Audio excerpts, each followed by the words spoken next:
तेरा ही दिया मैंने खाया पिया है, तेरा ही दिया मैंने खाया है, मुझे भोले बाबा ने तेरा शुक्रिया है, तेरा शुक्रिया है। शिव की कृपा से मिला,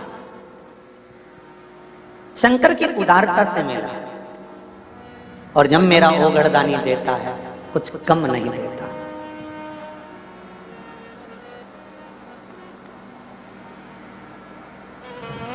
सारी समस्या का हल लोटा जल बहुत है, घर से लेकर चलोगे और उस जल से वास्तु दोष, पितृदोष, काल सर्प दोष, 3 दोष एक लोटे जल से समाप्त हो जाएंगे और जीवन अपने आप सुखी हो जाएगा।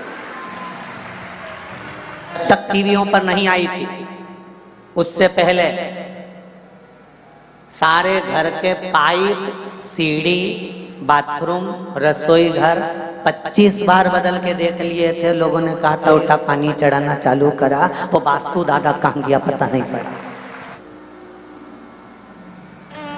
कहाँ गया पितृदोष, कहाँ गया वास्तु दोष, कहाँ गया काल सर्प दोष? क्योंकि शिव पुराण को सुन सुनकर हमने अपनी गलतियों को छांटना प्रारंभ कर दिया। हमने दूसरी कड़ी कमजोर कहाँ से?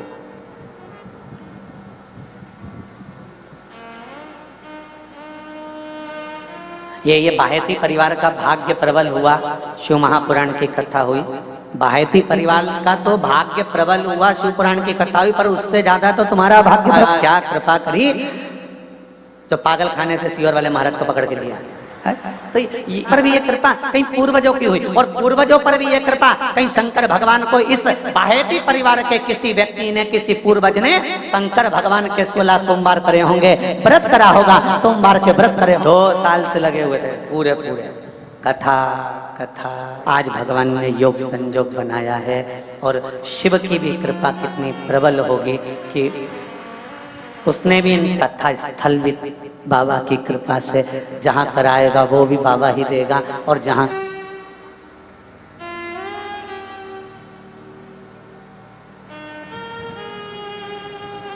और जितने लोग आस्था चैनल के माध्यम से शिव महापुराण की कथा सुन रहे हैं, फेसबुक, यूट्यूब पर सुन रहे हैं, सोशल मीडिया के माध्यम से श्रवण कर रहे हैं, उन सब से कहूंगा बाबा की कृपा है। जो भाग्यनगर से अपन कथा सुन रहे हैं वो भी नवग्रह, अपने ग्रह को सुधारना।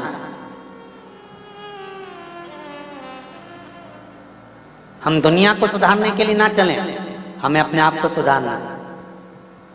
और जिस दिन हम अपने आप को सुधार लेंगे उस दिन अपना राष्ट्र सुधारने में देरी नहीं लगेगी।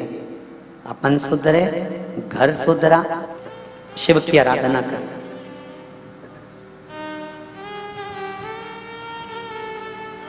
और शिव की आराधना का फल क्या मिला कि संजीवनी मंत्र शुक्र को प्राप्त हो गया, और शुक्र ने उस संजीवनी मंत्र के बल पर ना जाने कितने मरे हुए को जीवित कर दिया। और ये मंत्र कोई दूसरा नहीं दे सकता था, ये मंत्र केवल एक ही दे सकता था, जिसके पास में मृत्यु को भी जीतने की सामर्थ्यता हो, वही तो संजीवनी मंत्र दे सकता है। प्रथम सुख निरोगी काया। किसी ने कहा कि प्रथम सुख घर में माया।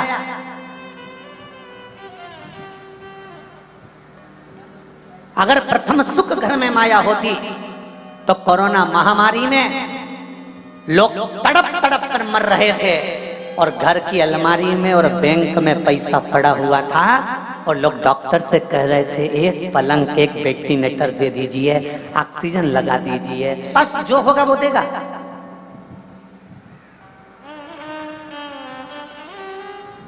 भगवान विष्णु ने लक्ष्मी जी को देखकर भगवान शंकर से कहा, भोलेनाथ जी, प्रभु जी, शिव जी ने पूछा क्या बात है? शंकर भगवान ने पूछा क्या हो गया नारायण? नारायण कहते हैं प्रभु वो लक्ष्मी जी की जो माता है ना ख्याति देवी, वो आपकी पूजन करती है। तो आपकी पूजन करती हैं तो ख्याति देवी का मन लक्ष्मी जी का विवाह आपके साथ करने का है। शंकर भगवान बोले मैं लक्ष्मी से विवाह कर ही नहीं सकता। नहीं, पर माँ ने सोच लिया है कि आपके साथ विवाह करेंगे, आपके सामने प्रस्ताव आएगा। और एक दिन ख्याति देवी शंकर भगवान की पूजन कर रही थी और पूजन करते करते करते करते शंकर भगवान से माता ख्याति ने अपने दिल की बात कह दी, बाबा मैं चाहती हूँ कि मेरी बेटी लक्ष्मी का विवाह आपके साथ में हो जाए। शंकर भगवान ने कहा मैं लक्ष्मी से विवाह नहीं कर सकता, मैं लक्ष्मी जी से विवाह नहीं कर सकता, विवाह नारायण करेंगे। नारायण वो मेरा भजन करते हैं, मेरे भक्त हैं, उनका विवाह मैं लक्ष्मी जी से कराऊंगा। तो लक्ष्मी जी का विवाह नारायण के साथ में भगवान शंकर ने करा दिया, लक्ष्मी जी ने भगवान विष्णु जी के साथ में करा दिया। पर मेरी माता के हृदय में आप बैठे थे, मेरी माँ आपके साथ विवाह करना चाहती थी, आपने नारायण के साथ कराया।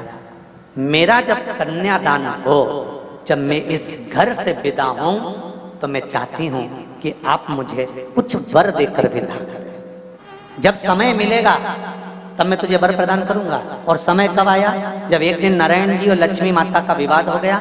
लक्ष्मी जी रुष्ट होकर एक बेलपत्री के पेड़ के नीचे जाकर बैठ गई और उस वृक्ष के नीचे बैठे बैठे लक्ष्मी जी को समय हो गया। वहां से उठी, दूर जाकर हजारों वर्ष तक माता लक्ष्मी जी ने तप की मुद्रा में साधना करने में माता लक्ष्मी डूब गई। हजारों हजार वर्ष बीत गए, दसों हजार वर्ष बीत गए और माता लक्ष्मी शंकर भगवान की आराधना में बैठ गई। तप करते करते करते करते करते करते करते करते लक्ष्मी जी का शरीर ने बेलपत्री के वृक्ष का स्वरूप धारण कर लिया।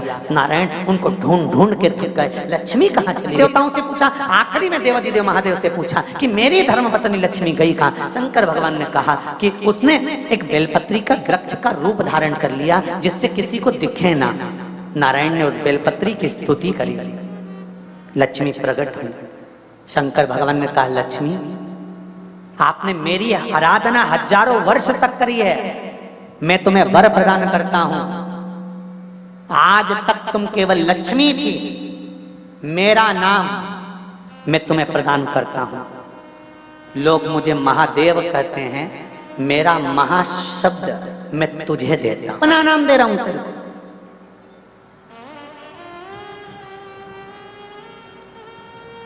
इसलिए सनातन धर्म के अंतर्गत वर्णन किया गया। शंकर भगवान की आराधना में, शिव की आराधना में जब तुम्हें लगता है कि तुम्हारा व्यापार नहीं चल रहा, कोई तुम्हें धोखा दे रहा है, लक्ष्मी नहीं आ रही, बहुत चिंता में पड़े हुए हो, बहुत टेंशन में जिंदगी चल रही है, बहुत तुमने विचार करा अब मैं तो मर जाऊं तो अच्छा, मैं सुसाइड कर लूं तो अच्छा, मैं मर जाऊं तो अच्छा। तो मरने से पहले एक काम कर कर देखना, शंकर भगवान की आराधना कर कर देखना, शिव पर एक लोटा जल चढ़ा कर देखना। और ज्यादा चिंता, ज्यादा टेंशन हो तो बेलपत्री की जड़ को घिसकर उसका चंदन बनाकर शंकर को लेपन कर कर उसकी भी आराधना कर कर देखना कि बेल चंदन का फल।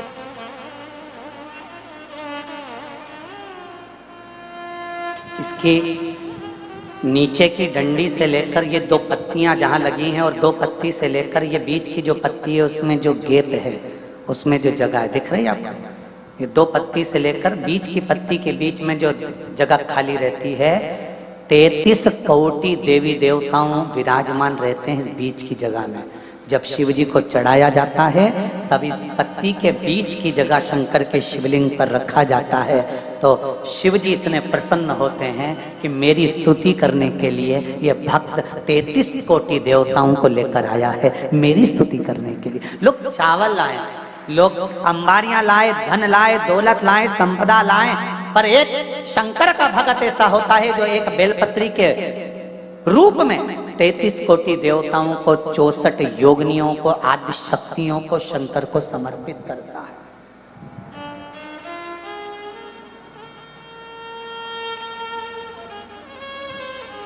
जाओ भगवान के पास जब भी जाओ तो दिल से जाओ, हृदय से, छल कपट को दूर कर। शराबी और सांप, इनसे भी सीखने को मौका मिलता है। शराबी और सांप रोड पर टेढ़े आड़े चलते हैं पर घर में सीधे ही घुसते हैं। रोड पर टेढ़े आड़े चलते हैं पर घर में सीधे घुसते हैं। उसी तरह संसार सागर में तुम कितने भी टेढ़े रहो, पर महादेव के चरणों में सीधे ही बने रहना कि मैं तुम्हारा हूँ। इसके सिवा मैं कुछ जानता ही नहीं। सेवा जानता हूँ ना, मैं चाकरी जानता हूँ। मैं तो केवल एक बात जानता हूँ, श्री शिवाय नमस्तुभ्यम। ये वो मंत्र है शिव महापुराण का। इससे ज्यादा मैं कुछ भी नहीं जानता। पंचाक्षर नमः शिवाय, षडाक्षर ओम नमः शिवाय। तो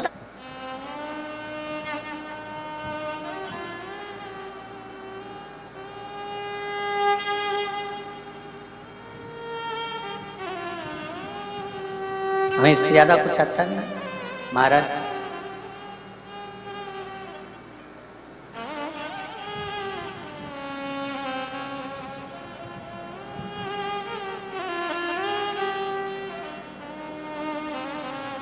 वाले ओ काशी वाले, दिल मेरा रखना तेरे हवाले, दिल मेरा रखना तेरे हवाले। ओ डमरू वाले ओ काशी वाले, कृपा करी बैठिए विराज।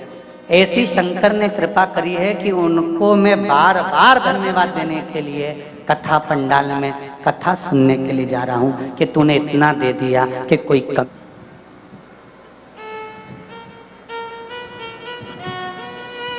एक पत्र और है बड़ा सुंदर, उसको भी देख लो।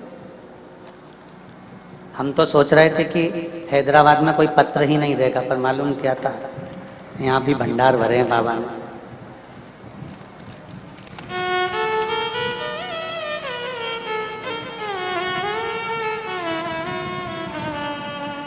मेरा नाम आशा युवराज सिंह, फोटो हम भी लगाए हैं। बाबा की कृपा है। गुरुदेव, हम शिव को नहीं जानते थे, पूजन करते। गुरुजी, जहाँ कोई आता नहीं था, आपने जब शिवलिंग की पूजन कराना प्रारंभ करा, मंदिर में जाना प्रारंभ किया।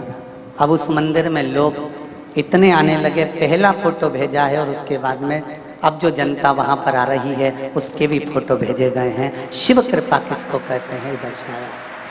इन सारे फोटो में अपने अपने मन की बात लिखी है कि पहले शिव मंदिर जाना, उसके बाद में हमने जब चालू करा जाना, बाबा ने कैसी कैसी कृपा करी है ये फोटो के माध्यम से आपने वर्णन किया। बैठिए।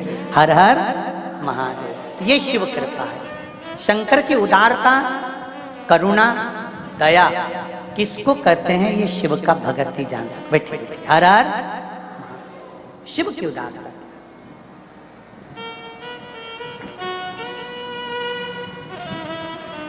और फिर कहूंगा, भाग्यनगर वालों बड़े किस्मत वाले हो जो आपको इस भाग्यनगर में, इस हैदराबाद में शिव महापुराण की कथा सुनने का मौका मिला। हैदराबाद की इस पावन धरा पर भाग्यनगर में अगर आप लोग कथा सुन रहे हो तो आपकी किस्मत का वर्णन नहीं कर सकता। 3 घंटे के लिए आप अपना घर छोड़कर कथा पंडाल में बैठे हो तो मेरा देवाधिदेव महादेव भी आपकी दुख की घड़ी में हर पल तुम्हारे सामने खड़ा मिलेगा। हर कुल में जन्मा था, ब्राह्मण के घर में जन्म लिया और जन्म लेने के बाद भी ब्राह्मण का कर्म नहीं कर पाया। ब्राह्मण कर्म से वंचित रहा। ब्राह्मण कुल में जन्म लेने के बाद अगर आप ब्राह्मण कर्म से वंचित रह भी गए तो मेरा एक निवेदन रहा है, वो हमेशा कहता हूं, कोई अगर ब्राह्मण कुल में जन्म लिया है, ब्राह्मण कर्म से अगर वंचित रह गया है, रह जाने दो, पर आप अपने मुख से किसी की निंदा मत करो कि वो ब्राह्मण होकर ऐसा कर रहा है, वो ब्राह्मण होकर ऐसा कर गया। हमें निंदा नहीं करनी।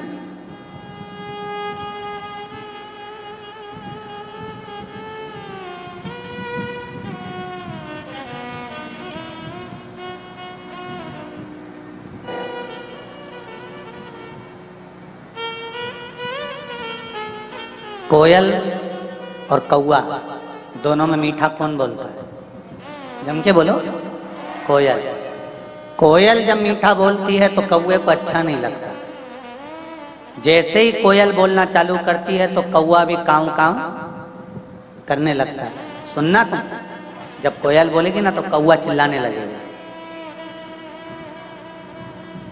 कौवा चिल्ला सकता है, कोयल की आवाज को दबा सकता है, पर क्या कौवा कोयल जैसी निंदा करने वाला, किसी व्यक्ति पर लांछन लगा सकता है, अपशब्द कह सकता है, उसके लिए आड़ा टेढ़ा बोल सकता है, उस पर उंगली उठा सकता है, उस पर आरोप लगा सकता है, पर निंदा करने वाला, आरोप लगाने वाला क्या कभी अपने आप को सुधार सकता है?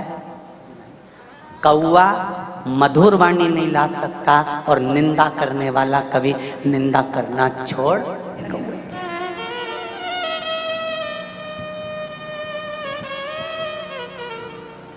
बोले बोले आग लगे बस्ती में, अपन रहो मस्ती में, क्या किसको रोइए चादर तान के निकालें।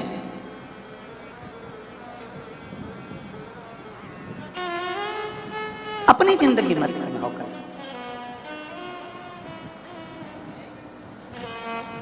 महाराज महाभारत 96 नंबर के अध्याय में एक बड़ी सुंदर कथा है। अगर आपके घर में महाभारत की किताब हो, पुस्तक हो, पोथी हो, वैसे तो महाभारत की पोथी तुम्हारे यहाँ होगी नहीं क्योंकि तुम महाभारत ग्रंथ के अंतर्गत, काव्य के अंतर्गत वन पर्व के यात्रा पर्व में, यात्रा पर्व के 96 नंबर के अध्याय में एक सुंदर चरित्र वर्णन आता है शंकर के भगत का, शिव भक्त का।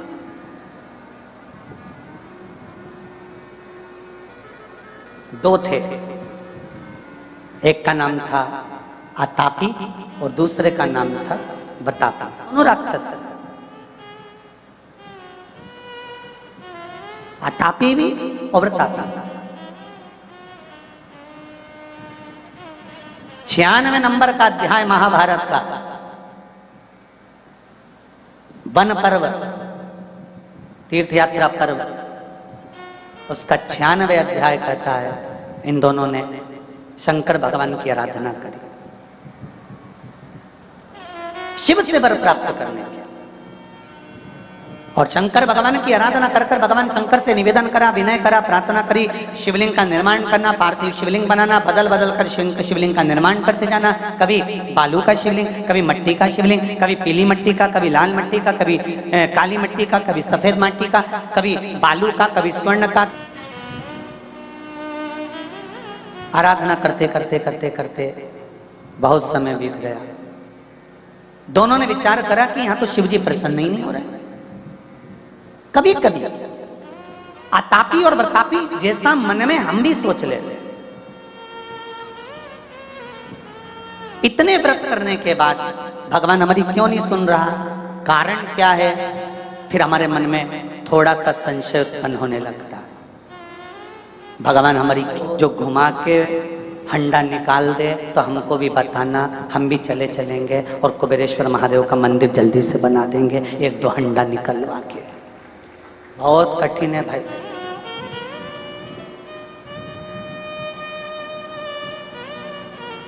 विश्वास अगर करना तो केवल एक भगवान पर, देव अधिदेव महादेव, बाकी का सब झूठा। परिवार के लोग भी आग लगाकर चले जाएंगे, तुम अकेले धधकती हुई ज्वाला में पड़े रहोगे। वो कहे ना, जब तन में उठेगी ज्वाला कोई पास ना आने वाला, भक्तों की सुन के पुकार रे तू नंदी ले कर आ जाना। मेरे दीन बंधु भगवान रे भक्तों की सुन कर आ जाना। तन में ज्वाला उठेगी, परिवार के लोग आग लगाकर चले जाएंगे, कोई नहीं रहेगा। तब शमशान में केवल आप और एक रहेगा मेरा देव अधिदेव महादेव, कोई दूसरा नहीं मिलने वाला, वो तुम्हारे सामने होगा, कोई नहीं।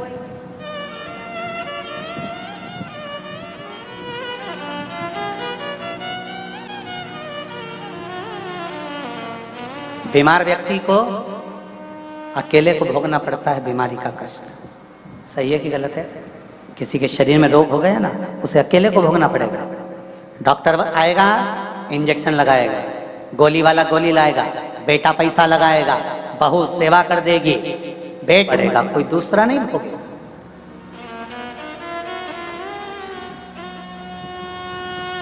कर्म का भोग भोगना अपने को।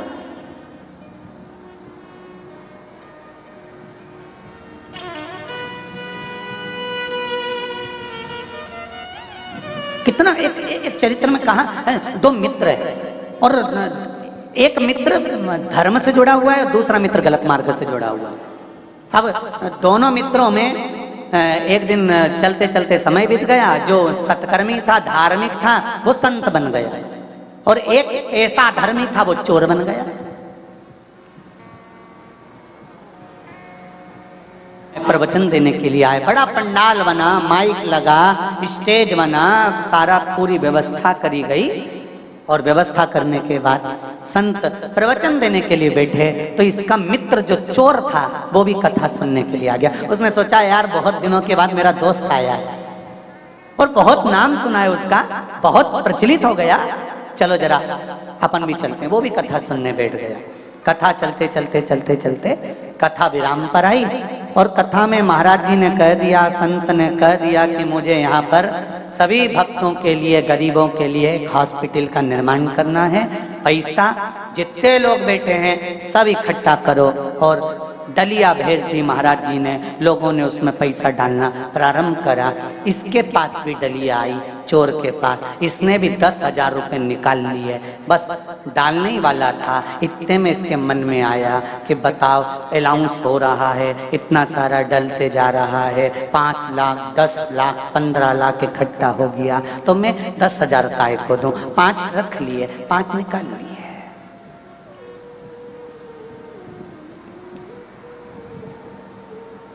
फिर डलिया घूमती घूमती घूमती घूमती इसके पास पहुंची। अब डलिया में पैसा और बढ़ गया, 25 लाख इकट्ठा हो गया। फिर इसके पास डलिया आई, इसने सब लोगों ने इतना दे दिया, मैं काय को 5,000 दूंगा। उसने 5,000 में से 4,000 वापिस रख लिए, 1,000 निकाल लिया, 1,000। फिर डलिया घूमते घूमते घूमते घूमते पैसे के सामने आई, 30 लाख इकट्ठा हो गया। अब इसने वो 1,000 भी जेब में रख लिए। इतनी देर में चली गई लाइट। जो लाइट गई चारों तरफ अंधेरा हो गया। 5 मिनट बाद लाइट आ गई, डलिया वापिस। और मैं एक ही क्लास में पढ़ते थे, मैं धर्म से जुड़ा था, तू अधर्म से जुड़ा था। हाँ, तू संत बन गया, मैं चोर बन गया। एक आवाज में इकट्ठा कर लिया। गजब का तू लोगों का मन बदल देता है, गजब करा तूने, क्या दिल की बात करी तूने। हाँ, खूब दिया लोगों ने। संत ने पूछा तूने कितना दिया? तू मेरा इतना गुणगान कर रहा है कि मन बदल देता हूँ, ये कर देता हूँ, वो कर देता हूँ, तूने कितना दिया बता। अरे निकाले थे 10,000 रुपये देने के लिए, फिर बाद में सोचा 5 दूंगा, फिर बाद में सोचा 1 दूंगा, फिर नहीं दिया।